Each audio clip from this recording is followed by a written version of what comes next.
près de 3000 ans, la médecine traditionnelle chinoise intrigue et fascine. Tournée vers le bien-être et la prévention, elle est avant tout un art de vivre dont les pratiques ancestrales se modernisent et séduisent bien au-delà de ses frontières natales. À l'origine de ce succès, sa philosophie. La santé est vue en un seul ensemble où le corps et l'esprit sont indissociables. Voyage au cœur de la Chine éternelle, à la découverte d'une médecine qui a tout à nous apprendre. En Chine, rester en bonne santé se reflète dans chaque détail de la vie quotidienne. Pour le professeur Liao Fulong, directeur adjoint du comité académique du centre de recherche à la prestigieuse Académie des sciences médicales chinoises, se ressourcer le corps et l'esprit avant d'aller travailler est un rituel quotidien essentiel. Dans ce haut lieu historique de la médecine traditionnelle, des milliers de chercheurs sont réunis et animés par le même objectif. Explorer le champ des savoirs acquis en utilisant des techniques et des approches scientifiques modernes. Depuis les années 50, cette combinaison entre tradition et modernité a permis à la médecine chinoise d'inscrire la pharmacopée dans les recueils de l'Organisation mondiale de la santé. Ce succès est révélé au monde par la remise du prix Nobel de physiologie et médecine décerné à la scientifique et médecin chinoise Tu Youyou le 3 octobre 2015 pour la mise au point d'un traitement particulièrement efficace contre le paludisme. Aujourd'hui, le centre de recherche en artémisinine de l'Académie des sciences médicales chinoises, sous la direction du Dr Tu Youyou, poursuit la cause de l'élimination mondiale du paludisme. Il continue d'innover et d'améliorer cette célèbre thérapie. Nous sommes dans le laboratoire du centre de recherche sur l'Artemisia annua.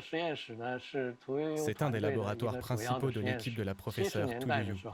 Au début des années 1970, Tu Youyou a réussi à extraire une substance active à partir de cette herbe médicinale chinoise. En 1967, le Vietnam du Nord se trouve en plein conflit avec le Sud et le paludisme fait des ravages parmi ses soldats.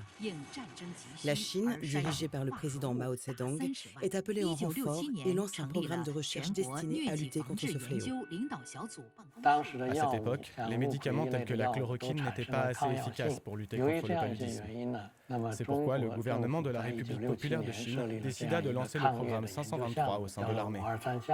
Son envergure internationale mobilise un grand nombre d'experts. Tu Youyou, médecin et diplômé en pharmacologie chinoise, est nommé chef d'équipe du groupe de recherche sur l'artémisinine et prend la direction de la recherche du laboratoire médical. C'était très dur, parce que les Américains avaient déjà fait beaucoup de travail. Mes camarades chinois aussi. Des dizaines de milliers de produits chimiques, des herbes médicinales. Un travail énorme avait été accompli. Tu et son équipe décident d'étudier les innombrables textes médicaux anciens pour comprendre les méthodes chinoises traditionnelles de lutte contre le paludisme. Les effets thérapeutiques de près de 2000 plantes utilisées dans différents traitements sont passés au crible et 640 d'entre elles sont synthétisées puis testées.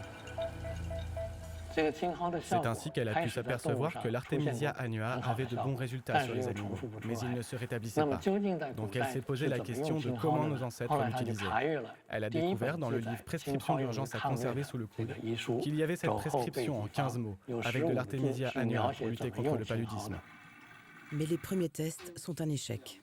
Le principe d'échauffement de la plante nécessaire à la séparation de ces substances actives en annule tous les effets thérapeutiques. Ce principe de chauffage était bien différent de l'utilisation ancestrale de la plante. La grosse différence, c'est qu'avant, il n'y avait pas besoin de chauffer. Il suffisait de faire tremper la plante dans de l'eau à température ambiante. Donc elle a trouvé un moyen de chauffer la plante sans perdre les substances actives. Et c'est comme ça qu'elle a utilisé l'éther. Le point d'ébullition de l'éther est très bas, environ 36 degrés. Donc il devenait plus simple d'extraire les substances actives. Les résultats sont prometteurs, mais le temps presse et l'épidémie de malaria fait rage. Pour réussir à produire d'importantes quantités d'artémisine, Tu et son équipe de recherche décident d'extraire seuls les herbes à l'aide de cuves ménagères et de tester sur eux la substance pour pallier aux tests cliniques. Les tests s'avèrent concluants et l'évaluation de l'innocuité a permis de gagner un temps précieux afin que les essais cliniques puissent être menés à temps. Malgré 500 000 victimes par an, l'artémisine, depuis 1972, est considérée comme le traitement le plus efficace contre le paludisme. Je pense que la professeure Tu Youyou est un modèle pour les chercheurs. Elle a montré que le courage était déterminant. Elle a réussi à combiner les anciennes méthodes à celles de la science moderne. C'est une vraie prouesse dont on doit s'inspirer. Aujourd'hui, la découverte de Tu Youyou et son équipe a déjà permis de sauver des millions de vies. L'équipe dirigée par la professeure Tu Youyou poursuit sans arrêt les recherches initiées il y a 50 ans. En dépit de la résistance des parasites responsables de la malaria, de nouveaux traitements ont déjà fait leurs preuves. En Afrique, ces traitements sont salués par les pays touchés par le paludisme et de nombreuses organisations de santé.